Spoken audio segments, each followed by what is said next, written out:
Pronto, está gravando. Fica à vontade, Pedro. Beleza, boa noite pessoal. Meu nome é Pedro e hoje eu vou falar um pouco sobre os dogmas sobre o ser humano, né? Já foi falado nas nossas outras reuniões, outros dogmas a respeito de Deus, né? De Jesus Cristo, da criação e agora hoje sobre o ser humano. Antes, vamos pedir ao Espírito Santo, né? Que ele venha sobre nós e que faça desse encontro, né? Que seja proveitoso para as nossas almas, que ele nos ilumine nossa inteligência, nossa razão e aumentar a nossa fé. Vinde, Espírito Santo, enchei os corações dos vossos fiéis e acendei neles o fogo do vosso amor. Enviai, Senhor, o vosso Espírito e tudo será criado e renovareis a face da terra. Oremos. Ó Deus que instruístes os corações dos vossos fiéis com a luz do Espírito Santo, fazer que apreciemos corretamente todas as coisas, segundo o mesmo Espírito, e gozemos sempre de sua consolação. Por Cristo, Senhor nosso. Amém. E pedindo a Nossa Senhora, ela que é nossa mãe, pedindo a intercessão dela para que hoje seja proveitoso para nós. Ave Maria, cheia de graça, o Senhor é convosco. Bendita sois vós entre as mulheres, e bendito é o fruto do vosso ventre, Jesus. Santa Maria, Mãe de Deus, rogai por nós, pecadores, agora e na hora de nossa morte. Amém. Estamos reunidos em nome do Pai, do Filho e do Espírito Santo. Amém. Bom, pessoal, só ajustando aqui um pouco o slide, teve uns probleminhas aqui.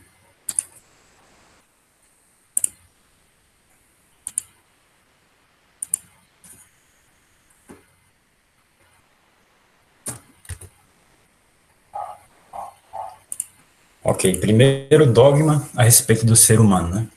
O dogma de que o homem é formado por um corpo material e por uma alma espiritual.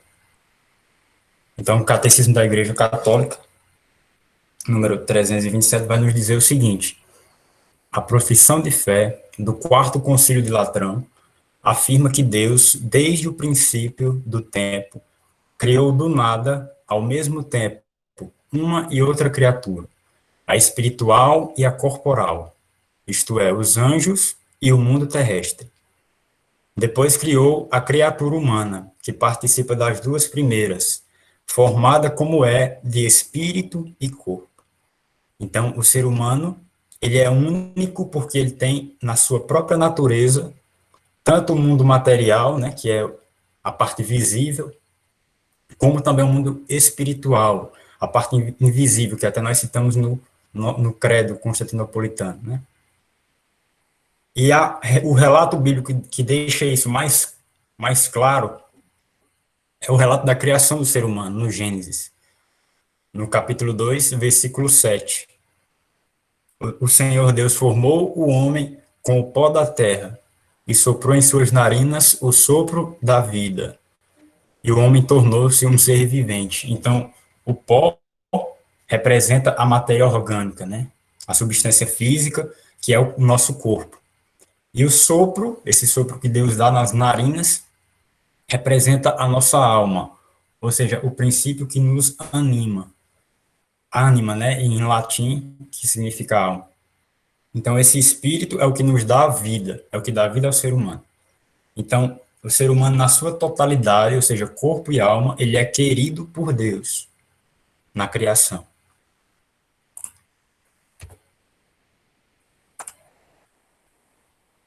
E também aqui temos algumas passagens bíblicas no livro de Eclesiastes: e retorne o pó à terra como era antes, e o espírito volte a Deus que o deu. Outra passagem que se refere exatamente a isso, fazendo essa dualidade, né, entre corpo e alma, pó e espírito. Em Mateus também, capítulo 10, não tenhais medo daqueles que matam o corpo, mas não podem matar a alma. Temei antes aquele que pode fazer a alma e o corpo perecer na geena.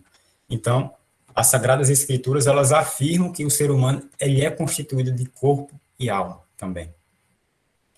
Só que, biblicamente, a alma, né, a palavra alma, ela pode se referir a várias coisas, né? Pode se referir à vida humana, inclusive, esse texto de Mateus em outras traduções, onde se tem a palavra alma, troca-se também por vida, né? A pessoa humana também pode se referir quando se fala em alma, e também outra forma, né, de se referir, quando se fala em alma, vem a nós o que há de mais profundo, né, no ser humano, onde de modo mais particular nós somos imagem e semelhança de Deus. Então a alma, ela é o princípio espiritual do ser humano, como fala no catecismo. Mas o corpo, ele também faz parte dessa dignidade, de ser imagem de Deus. E a pessoa por inteiro, corpo e alma, que é templo do Espírito Santo. Não só o corpo, nem só a alma, né? O ser humano por inteiro.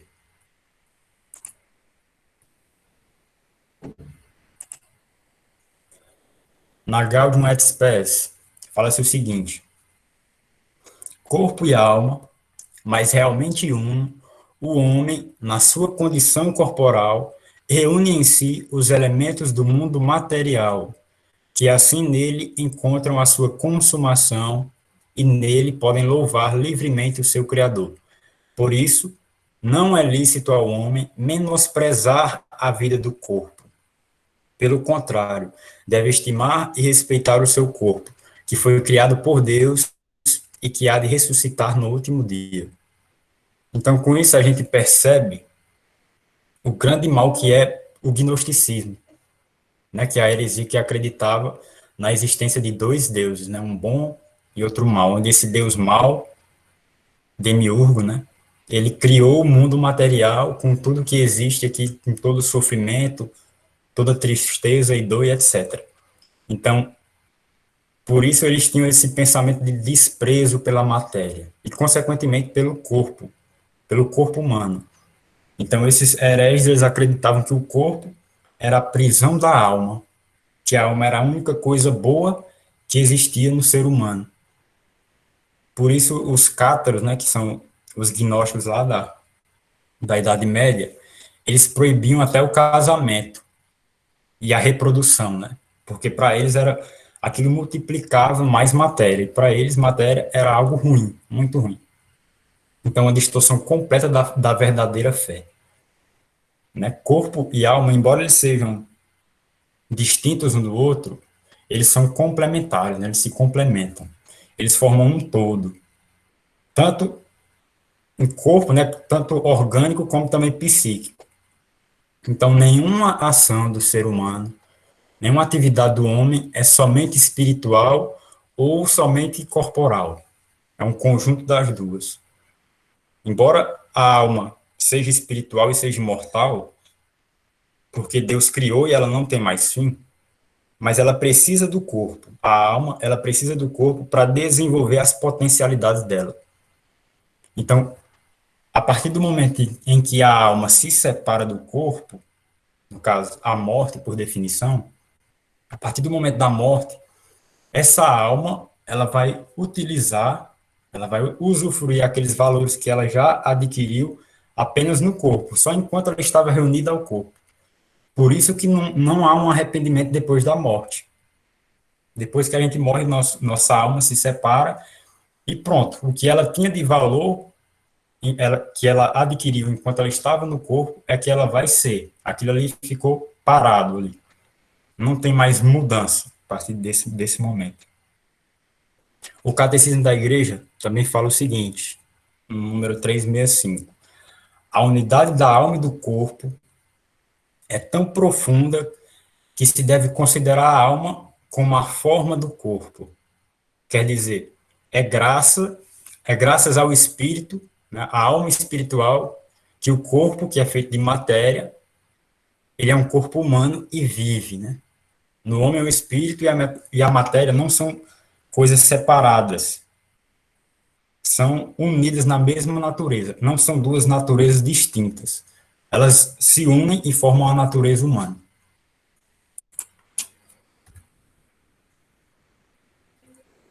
A diferença entre alma e espírito. Nas Sagradas Escrituras, né, um texto de São Paulo, no seu carta aos Tessalonicenses, ele fala o seguinte, no capítulo 5, versículo 26, o Deus da paz vos conceda santidade perfeita, que todo o vosso ser, espírito, alma e corpo, seja conservado irrepreensível para a vinda de nosso Senhor Jesus Cristo. Né? E aí, várias pessoas utilizam esse versículo para dizer que, na verdade, o ser humano ele é composto de três coisas: corpo, alma e espírito. Não. A igreja ensina que essa distinção que São Paulo faz, ela não separa a alma, não causa uma dualidade, não divide a alma em alma e espírito. O espírito significa que o homem é ordenado desde a criação para o fim sobrenatural. A alma, ela é o princípio de vida do ser vivo. Todo ser vivo ele tem um princípio vital, né? Que é a alma. Só que a gente utiliza mais isso, a gente fala mais de alma, quando a gente fala de ser humano, só para se referir ao ser humano. Mas também animais e vegetais, eles têm uma alma. Claro que não é uma alma espiritual, né?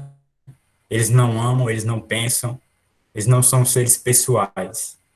Mas a alma humana é espiritual, ela é pessoal, e ela tem capacidades superiores, né? A capacidade de conseguir amar a Deus, de conhecer a Deus, né? Então, no caso dos animais, com a morte, ou seja, com a separação da alma e do corpo, os dois desaparecem, né? O corpo ele se deteriora e a alma, que é o princípio vital, é aquele que está animando aquele ser, ela se corrompe, né? Só que a alma humana, por ela ser espiritual, por ela ser imortal, ela subsiste sem o corpo. Mas só que é de um modo incompleto, né? Porque são partes de um todo, tanto a alma como o corpo, né? Então não são duas naturezas distintas, mas formam a mesma natureza. Por isso que a ressurreição, né, na nossa fé, na fé católica, ela ocorre no ser humano inteiro, corpo e alma. Porque se o ser humano, se o homem, ele buscou a Deus aqui na Terra, de corpo e alma, ele vai ter a recompensa dele também no céu, de corpo e alma. E aqueles que desprezaram a Deus em corpo e alma aqui, também vão ser punidos em corpo e alma. Nada mais justo, né? A palavra espírito, ela pode significar várias coisas, né? Às vezes ela é usada como um sinônimo da palavra alma, né? A minha alma engrandece o Senhor, meu espírito exulta em Deus, meu Salvador. Né? Também pode se referir ao Espírito Santo. Então tem várias aplicações, pode significar muitas coisas. A igreja, ela afirma então claramente que não há duas almas. Ou seja, alma e espírito não são realidades separadas, são uma só. Mas como é que a gente pode entender isso, né? Alma e espírito. Nós somos cristãos batizados, nós somos templos do Espírito Santo. Né? Deus habita em nós. E o lugar, entre aspas, né? O lugar da nossa alma, onde o Espírito Santo habita, é chamado de espírito, com E minúsculo. Então, a alma humana ela não é abandonada. Deus não cria o ser humano e o abandona a si mesmo. Mas existe uma realidade sobrenatural em nós. Nos pagãos habita a graça. E nos batizados habita o Espírito Santo, né? Habita Deus em nós. Então, essa seria a distinção que São Paulo quis fazer nessa primeira carta aos Tessalonicenses.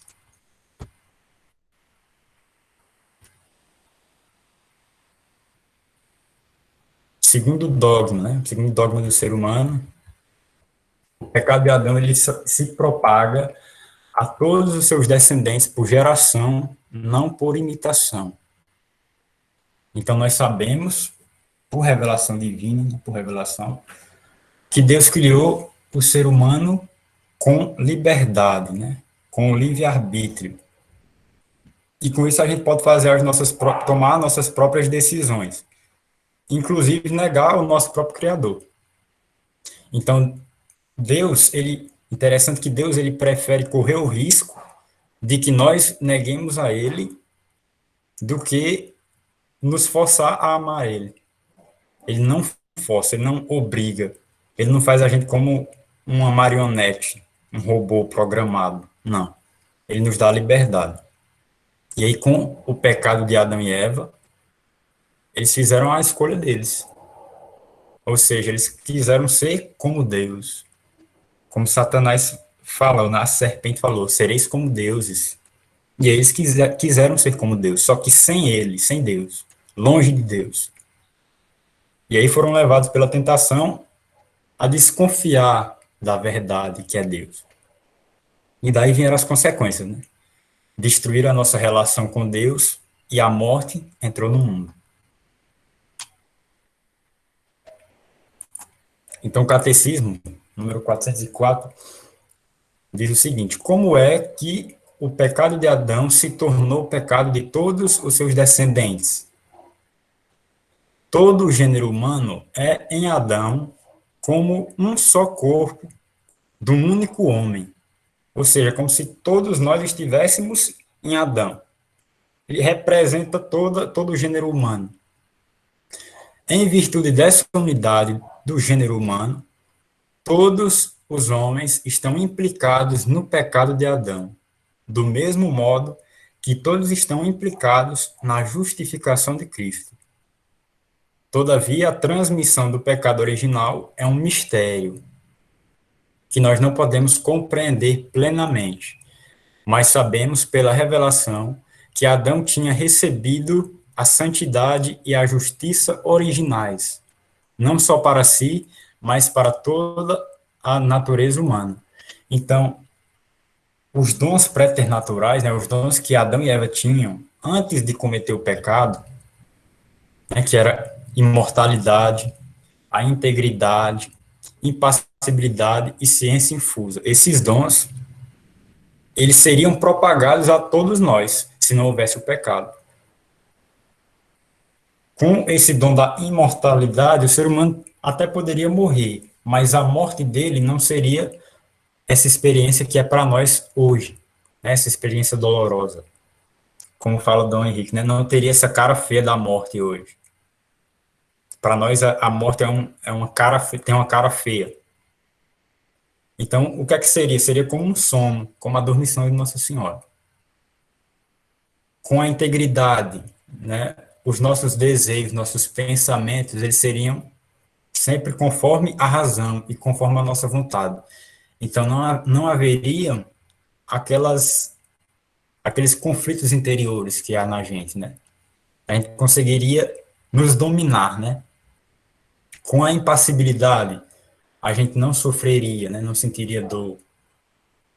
E com a ciência infusa, a gente já é como se já viesse com um conhecimento já de fábrica, né? De tudo que a gente fosse, tudo que fosse necessário para a gente sobreviver, viver, né? Então, continuando, no número 404 do Catecismo. Consentindo na tentação, Adão e Eva cometeram um pecado pessoal, mas esse pecado afeta a natureza humana que eles vão transmitir num estado decaído. É um pecado que vai ser transmitido a toda a humanidade por propagação, quer dizer, pela transmissão de uma natureza humana privada da santidade e justiça originais. E é por isso que o pecado original se chama pecado por analogia. É um pecado contraído e não cometido. Estado, não um ato. Então, o pecado original, ele é próprio de cada pessoa, de cada descendente de Adão. Só que não tem um caráter de falta pessoal, porque feriu a própria natureza do ser humano.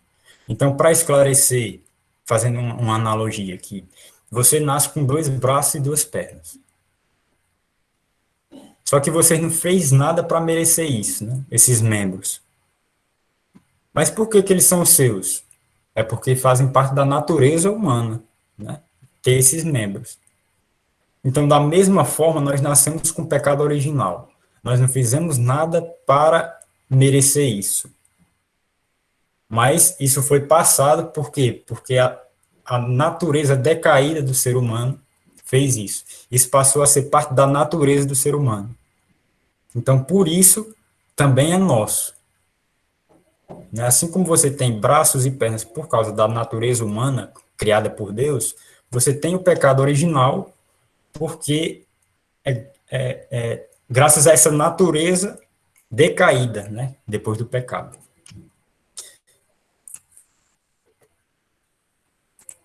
Então, na própria Escritura, a gente pode confirmar, né, que o ser humano ele nasce com o pecado e que todos somos pecadores. No Salmo 50, né, eu nasci na iniquidade, no pecado minha mãe me concebeu. Também Romanos, capítulo 12. Portanto, assim como por meio de um só homem o pecado entrou no mundo, e pelo pecado entrou a morte, assim a morte passou para todos os homens, porque todos pecaram.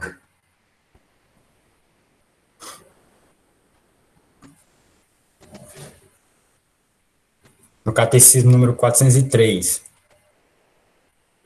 Depois de São Paulo, a Igreja sempre ensinou que a imensa miséria que oprime os homens e a sua inclinação para o mal e para a morte não se compreendem sem a ligação com o pecado de Adão e o fato de ele nos ter transmitido um pecado de que todos nascemos infectados e que é morte da alma.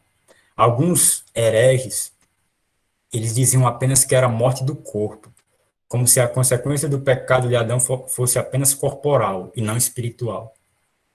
Mas a consequência foi para o ser humano inteiro, alma e corpo. Então também é uma morte espiritual, não só corporal. A partir dessa certeza de fé, a Igreja confere o batismo para a remissão dos pecados, mesmo as crianças que não cometeram qualquer pecado pessoal. Infelizmente, né, esse costume, esse bom costume de batizar as crianças, ele vem sendo perdido. Até mesmo catequistas, né, vêm defendendo uma ideia de que as crianças não devem ser batizadas porque elas não têm maturidade ou entendimento suficiente, não têm a razão, né, para se arrepender.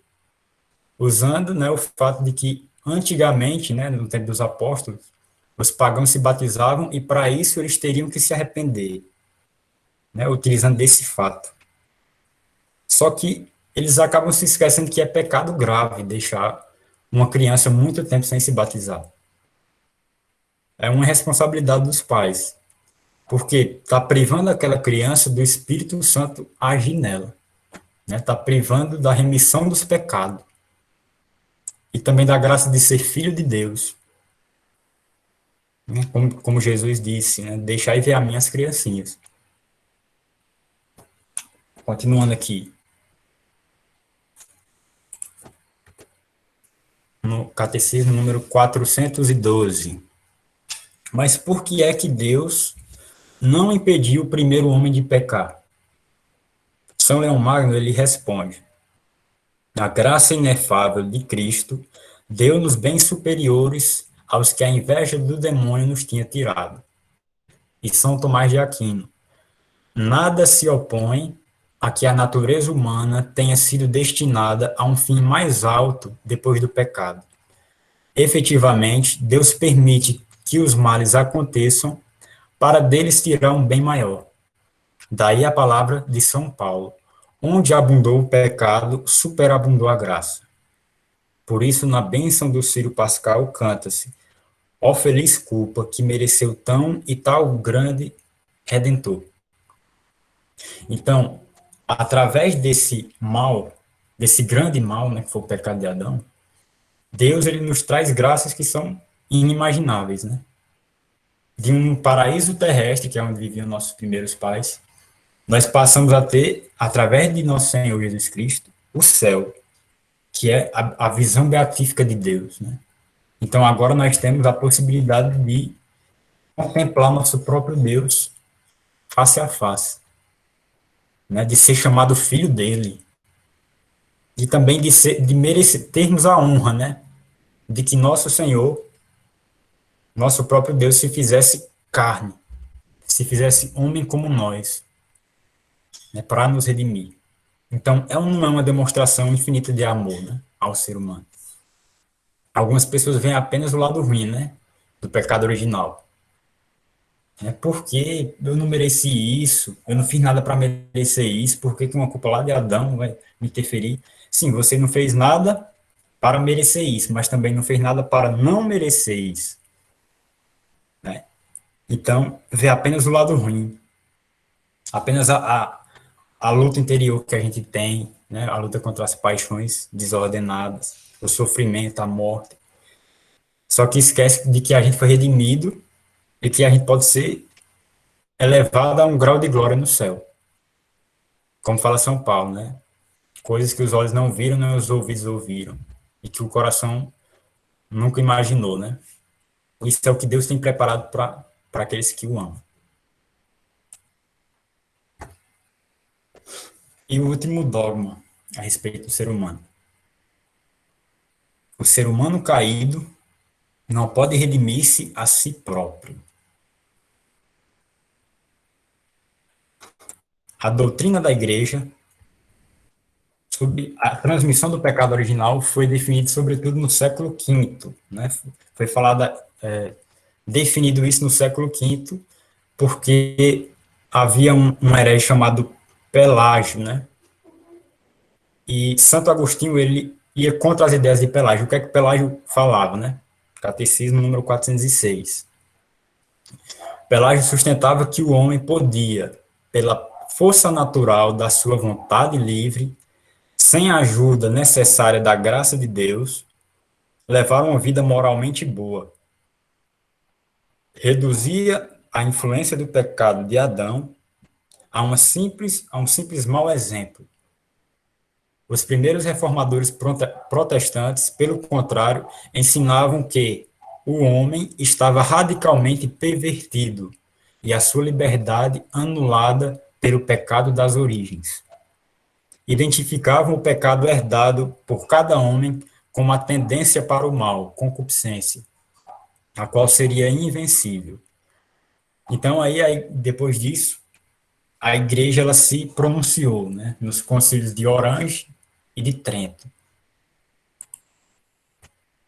E o concílio de Trento diz o seguinte: os homens caídos eram de tal forma escravos do pecado que se achavam sob a servidão do demônio e da morte, que nem os gentios poderiam livrar-se, nem levantar-se com a força da natureza, nem os judeus poderiam fazê-lo com a força da lei mosaica. Então, por nós mesmos, nós não podemos nos redimir, independente da nossa vontade, né? Mas foi graça de Deus que foi por graça de Deus que a gente foi redimido. Como diz São Paulo, né? Todos pecaram e estão privados da glória de Deus. E o catecismo da igreja também fala, né, que em relação a Deus, o ser humano ele não tem mérito. Né, no sentido estrito, ele não tem mérito algum. Na ordem da graça, primeiro vem a iniciativa de Deus. Depois, a do ser humano. A ação de Deus vem em primeiro lugar. O agir do homem, né, com a liberdade dele, é que vem em segundo lugar. E contribuindo com a graça. Então, até o fato da gente pedir uma graça, já é graça de Deus, né? Então, a gente não pode nada sem ele. Né? Ele mesmo falou, sem mim nada podeis fazer. Então, Pelágio estava completamente enganado. O Concílio Vaticano II, no decreto Ad Gentes, ele declara o seguinte: somente um ato livre, por parte do amor divino, poderia restaurar a ordem sobrenatural destruída pelo pecado. Se opõe à doutrina católica o pelagianismo, segundo o qual o homem tem em sua livre vontade o poder de redimir-se a si mesmo. E é contrário também ao dogma católico o moderno racionalismo, com suas diversas teorias de autorredenção. Então a gente sabe que Deus é justo. A justiça é dar a cada um aquilo que é seu, aquilo que lhe é devido. Então, ao pecar, o ser humano ofende a Deus, ofende infinitamente a Deus. Por quê? Por causa da sua dignidade que é infinita. O pecado, ele é uma ação humana. E, por causa disso, ela é finita, né? Nós não somos capazes de fazer alguma coisa infinita. Só que essa ação finita, ela ofende a Deus de uma forma infinita. Porque a culpa, ela é do tamanho da dignidade da pessoa que é ofendida. Eu até costumo dar um exemplo, né? Que é, se você bate, você dá um tapa na cara de um bandido, de um ladrão, aquela culpa não é tão grande. Mas se você dá um tapa numa autoridade, por exemplo, no prefeito, você vai encana bem rapidinho. Então, a culpa é maior. Imagina uma ofensa ao Papa, por exemplo, né? E agora uma ofensa a Deus, que é infinitamente maior, dignidade infinita. Então, pela justiça, uma ofensa infinita ela só pode ser perdoada com um ato de amor infinito. Aí tem um problema. Nós, seres humanos, nós não somos capazes de um ato infinito, qualquer que seja. Muito menos o amor, né? Nem todos os sacrifícios do mundo juntos, nem todas as obras de caridade do mundo inteiro, de todas as pessoas que passaram pela Terra, elas, nada disso poderia pagar uma só ofensa a Deus, né? Nem se os anjos se aniquilassem, deixassem de existir, né? Se entregando para pagar essa dívida. Isso não pagaria um só pecado. Então a gente vê a gravidade das nossas faltas. E como é que isso é resolvido? Né? Uma dívida infinita para um homem pagar. Aí veio, né? Só havia uma maneira. Deus mandando o seu filho, o verbo eterno, né? Para que ele se fizesse homem como nós. A mesma natureza humana que pecou e veio se sacrificar por nós. Veio amar infinitamente. E aí, em Hebreus capítulo 10, né, ele fala: Eis que eu venho, ó Deus, para fazer a tua vontade. Foi isso que Jesus falou, foi isso que o Verbo Eterno falou ao ser concebido, né? E ele veio se sacrificar como um cordeiro, né? O cordeiro de Deus que tira o pecado do mundo. O cordeiro sem mancha, sem pecado, o cordeiro perfeito. Então ele se sacrifica num ato infinito de amor. E isso aplaca a justiça divina. Então é por ele que nós fomos salvos, né? Pelas suas chagas nós fomos curados. Então é isso, pessoal. Espero que vocês tenham gostado. Tá claro aí para vocês. Alguma consideração aí? Boa noite a todos. Boa noite, Pedro. Foi muito boa a apresentação. Parabéns aqui pela organização. Queria fazer só sobre o primeiro tópico, né? A questão de corpo. E aí é interessante, né? Até que você fala. Que a gente só se arrepende enquanto estiver no corpo. Exato. Porque a alma ela tem um estado espiritual, né? Aliás, São Tomás de Aquino, eu li bem a diferença entre espírito, anjo, homem e animal. E o homem, ele é esse intermediário, né? O anjo, ele é espiritual, ele é uma potência espiritual. O animal, ele é apenas matéria, dotado de uma inteligência, mas é matéria. Já o homem, ele é composto pelas duas naturezas.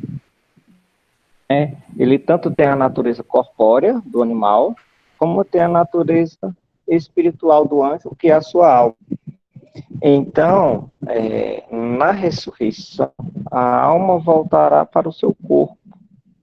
E, como você falou, para os que forem salvos, para um corpo glorioso, né? Para também, assim como Cristo e a Virgem Maria, que já estão no céu, corpo e alma, somente eles dois, toda a humanidade que for salva, ela também estará no céu em corpo e alma. Ou seja, Deus edifica o corpo. Então, por isso que o nosso corpo ele é muito importante. Ele não é desprezível, né? Por isso que ele merece todo o respeito quando, por exemplo, alguém morre. Tem que tratar o corpo daquele falecido com dignidade, porque se aquele falecido ele morreu em estado de graça, né? Aquele corpo ainda irá ao céu. E, e aí, uma coisa interessante sobre o pecado da origem, que a gente recebe a alma de Deus na nossa criação, né? Na fecundação, lá onde, no ventre da nossa mãe, né? A gente recebe naquele momento onde há a união entre as duas células, né? Para gerar a vida, Deus solta uma alma, né? É tanto que o aborto é um pecado grave porque é um assassinato, né? É a separação do corpo e da alma. Porque a alma, ela é dada ao corpo no momento que há a fecundação, né? E aí, a partir daquele momento, só se pode pedir de volta a alma desse corpo. E, para concluir, né, o que acontece com Maria, São Francisco vai dizer que Deus colocou mãos, duas células, antes delas se unirem, e as unificou para que Maria nascesse imaculada. Ou seja, o pecado dele, de origem, ele não vem da alma, porque a alma vem de Deus. Então, ele vem da nossa hereditariedade. Então, quando nós nascemos com o pecado de origem, então nós nascemos purificados, uma alma pura. E aí, a inclinação, a concupiscência, ela vai, né, se nós não formos íntimos a Deus, a concupiscência ela vai levar o nosso corpo a pecar. Então, nós vamos dizer, desconfigurando a nossa alma, né? Lá no nosso nascimento, nós temos uma alma pura. Então, quanto mais tempo, né, mais se a gente peca, né, no decorrer da nossa vida, e aí também a gente tem a oportunidade, obviamente, de se purificar, né, pela graça, né, ter uma vida de santidade. Bem, era essa a minha colaboração. Valeu, Raimundo, aí, pela contribuição. Boa noite, meus irmãos. Parabéns, Pedro, pela explanação, muito boa. Raimundo também. E eu só gostaria de registrar um ponto muito interessante que eu estava observando, né? O nosso estudo de hoje, ele tem um pouco a ver com o estudo do encontro passado, né? Sobre a criação e que Deus criou tudo a partir do nada, né? Criação esta a qual o homem está inserido, bem como também está relacionado com o nosso estudo, com o nosso próximo estudo, né, que é sobre os dogmas marianos. E uma parte muito interessante quando o Pedro falou sobre o segundo dogma de hoje, né, de que o pecado original ele é transmitido a toda a humanidade por geração. E Nossa Senhora ela foi preservada, né, do pecado. E logo após a proclamação do dogma da Imaculada Conceição, surgiu esse impasse, né? E a partir das reflexões, chegou-se à conclusão, né, iluminado pelo Espírito Santo, de um outro dogma, que, como nós sabemos, é o dogma da Assunção, né? Então, um dogma puxou, de certa forma, o outro. Um dogma foi, de certa forma, fundamento para o outro, né? O dogma da Imaculada foi um fundamento para o dogma da Assunção, porque sendo Maria preservada do pecado, necessariamente ela teria que ser também preservada deste gosto amargo, né, que é a morte, ao qual Pedro falou muito bem na formação de hoje. Então, muito interessante, Pedro. Parabéns. E é isso aí. Obrigado, Davi.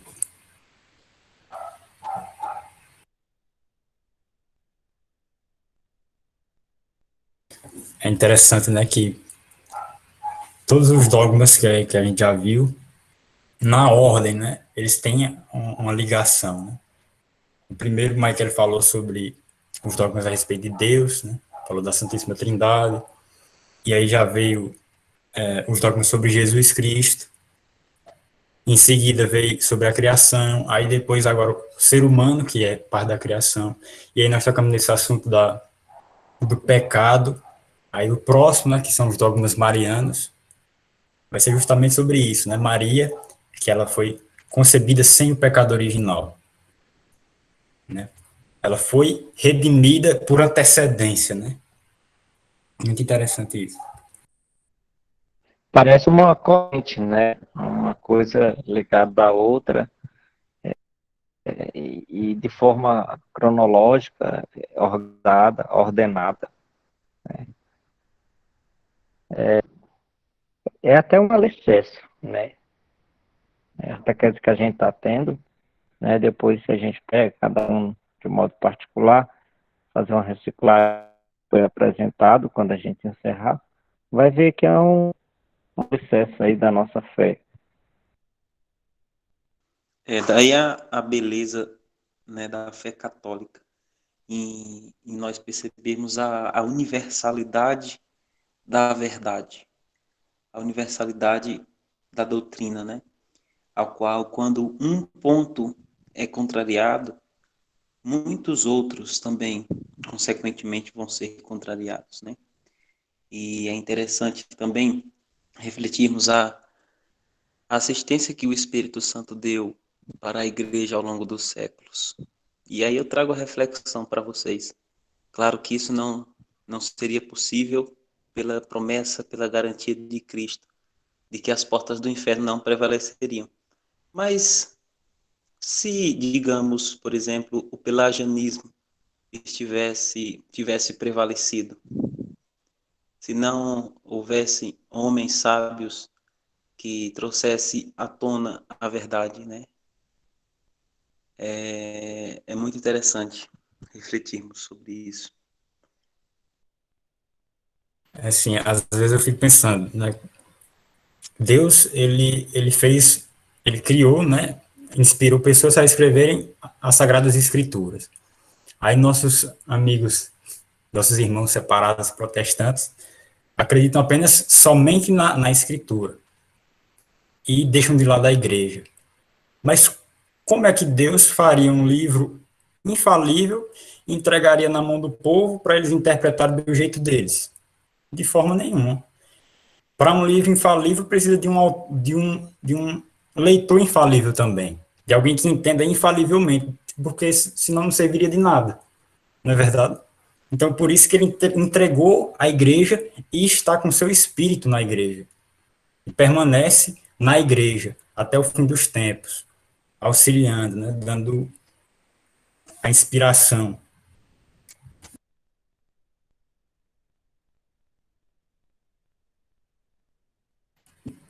E outra coisa também, quando eu estava estudando sobre esse segundo dogma, né, que o pecado ele se propaga a todos os descendentes pela geração, não pela imitação. Eu já ouvi algumas pessoas dizerem, né, que fazendo hipóteses, né, conjecturando, né, se como é que foi isso, como é que foi essa propagação. Algumas pessoas que também não sabiam. Eu também, na época, não sabia. Então, aí eu pensei, como é que será? E o pessoal ficava conjecturando, né, que primeiro Adão e Eva pecaram, adquiriram aquela natureza má e foram ensinando aos filhos, e os filhos aos netos, e assim sucessivamente até nós aqui. Mas não, de forma nenhuma. Não foi assim que o pecado se propagou. Foi pela própria natureza humana que foi decaída. Então, o ser humano ele já é concebido no pecado, como fala no Salmo 50.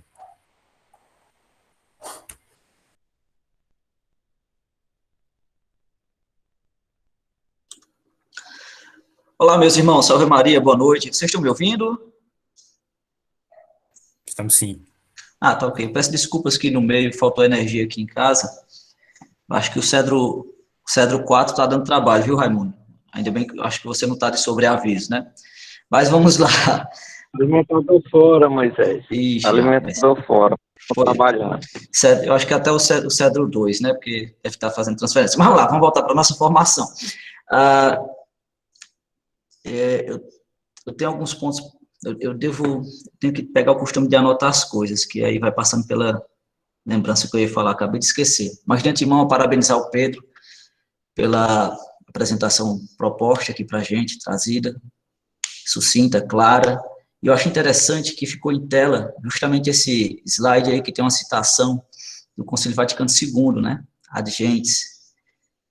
E faz me lembrar, eu não sei onde foi que eu vi essa declaração de alguém dizendo o seguinte: a Fraternidade Sacerdotal São Pio X, por exemplo, ela é praticamente fiel a 95% do Concílio Vaticano II.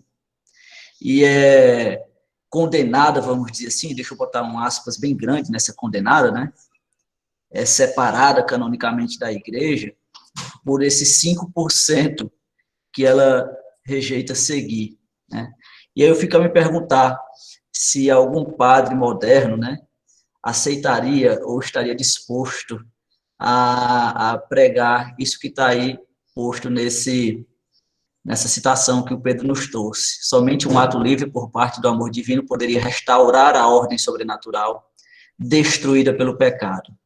Se opõe à doutrina católico-pelagianismo, segundo o qual o homem tem, em sua livre vontade, o poder de redimir-se a si mesmo. E é contrário também ao dogma católico, o moderno racionalismo, com suas diversas teorias de autorredenção. Olha só quem diria. Um decreto do Concílio Vaticano II fazendo uma condenação. É claro que ele não está nada mais, nada menos do que repisando, né, a doutrina católica. E, com certeza, nenhum padre da Fraternidade Sacerdotal São Pio X ou qualquer outra ordem tradicional católica rejeitaria essa declaração. E já eu tenho minhas dúvidas se os famosos defensores do Concílio Vaticano II propagariam tal sentença, não é verdade? Então, parece meio paradoxo, né? Às vezes, a Fraternidade Sacerdotal São Pio X e outros movimentos tradicionais são mais fiéis ao Concílio Vaticano II do que os próprios propagadores e defensores e seguidores do Concílio Vaticano II, que pescam, né, somente aquilo que lhes interessa, porque sabemos que tem declarações dubiamente preparadas para que somente eles escolham o que querem seguir. Bom, mas enfim, voltando para o nosso tema de hoje, né, que são esses 3 dogmas trazidos e expostos de maneira interessante pelo Pedro, chama a atenção também o último dogma, né? O homem caído não pode redimir-se a si próprio.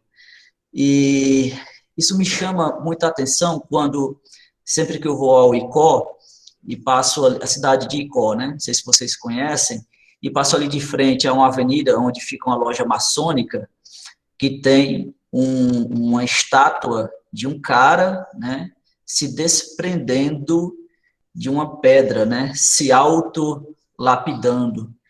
E a gente vê o quão absurda, né, é essa doutrina maçônica do homem que por si só se forma, o homem que por si só se desbasta, né, sem a ajuda de Deus, sem a ajuda de ninguém. O homem que, por sua iniciativa própria e pelas forças da sua razão, consegue alcançar a luz, né? Quão absurdo é, porque a natureza humana ela está decaída por causa do pecado original, e somente com a graça de Deus, né, que nós alcançamos, ou melhor, que Nossa Senhora encontrou essa graça inicial, pois estava perdida, né? Nossa Senhora a encontrou e foi escolhida por Deus para nos dar o nosso Redentor, ou seja, somente nosso Senhor Jesus Cristo é que conseguiu abrir essas portas do céu para a gente. Mas não, hoje a gente se depara com um mundo voltado, né, para os livros de autoajuda, né, que são mensagens positivistas, ou melhor, positivistas não, positivíssimas, digamos assim, quis usar o superlativo, na verdade, de que você pode, de que você consegue, e que a vitória está dentro de você, e que, não, meu irmão, você não pode nada, né? Sozinho nós não podemos nada. Eu não posso me auto-lapidar, eu não posso me auto-formar sem a graça de Deus, né? É até interessante a homilia do padre Paulo Ricardo de hoje, que toca um pouquinho nesse assunto. Você quer conhecer um padre bom, busque um padre que não fala o que ele pensa, um padre que fala calado, um padre que profetiza calado, né? Um padre que fala não o que ele pensa, não o que ele quer, mas o que a igreja quer, o que a igreja ensina. Então, e também esse terceiro dogma que o Pedro nos apresentou, além de ir de encontro, né? De encontro, assim, além de ser contraditório a essa doutrina maçônica, vai também contra a doutrina espírita, né? A doutrina espírita que torna o sacrifício de nosso Senhor Jesus Cristo na cruz inútil, né? Porque eles ensinam que o homem vai se purificando, vai se aperfeiçoando em cada encarnação, né? Ele vai evoluindo, ele vai crescendo, ele vai, às vezes, dando um passo para trás, 2 passos para frente, até alcançar uma perfeição. E nós vemos que isso é totalmente anticatólico. Fico até a me lembrar, né, do encontro que o nosso bispo emérito teve, que foi até polêmico, né, de visitar uma casa espírita aí, como que, sei lá, referendando esse tipo de falsa religião, que prega justamente contra esse dogma aí. O homem caído não pode redimir-se a si próprio. O que é que o Espiritismo diz? O homem ele pode redimir-se a si próprio, ele só precisa de várias vidas para isso. E joga o sacrifício de nosso Senhor Jesus Cristo na cruz no lixo, né? E outra parte interessante aí, trata-se do segundo dogma que o Pedro trabalhou, né, que é o pecado de Adão se propagar a todos os seus descendentes por geração, não por imitação. Eu sempre gosto de utilizar como exemplo, para falar desse dogma, né, da transmissão do pecado original, para que a gente possa compreender de uma maneira melhor, no sentido de herança mesmo. Por exemplo, vamos falar da lei brasileira, né? Se você dever alguma coisa à União, né, ao Estado brasileiro, sei lá, por algum motivo você contrai uma dívida junto à União, e você passou a sua vida inteira parcelando essa dívida, não conseguiu pagar essa dívida durante toda a sua vida. A União perdoa a sua dívida depois de morto, depois que você morre? Negativo. Essa dívida que você tem para com a União vai passar para os seus filhos. E aí os seus filhos vão ter que pagar as suas dívidas. Entende? E se essas dívidas, a sua dívida foi tão grande, né, que você morreu, seus filhos não conseguiram pagar, seus filhos morreram, seus netos é que vão continuar pagando a União. Tem alguns estudantes de direito aqui, me corrijam se eu estiver errado, mas eu sei só por alto que é mais ou menos assim que funciona. Isso, a dívida para com a União, né, do Estado aqui brasileiro. Imagine uma dívida infinita que foi adquirida pelos nossos primeiros pais, junto para com uma pessoa infinita, né? Também é uma dívida infinita que homem nenhum do mundo poderia pagar, a não ser que um homem de mérito infinito pagasse essa dívida para a gente.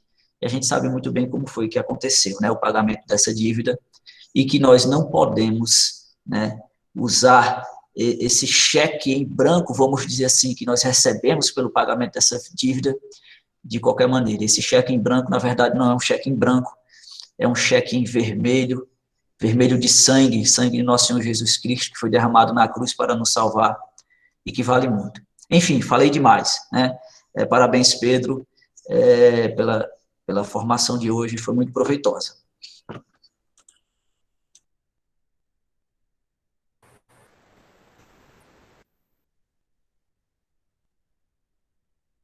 Valeu, pessoal. Boa noite. Até a próxima. Até o próximo dogma, né? Boa noite, pessoal. Até a próxima. Boa noite, Deus abençoe.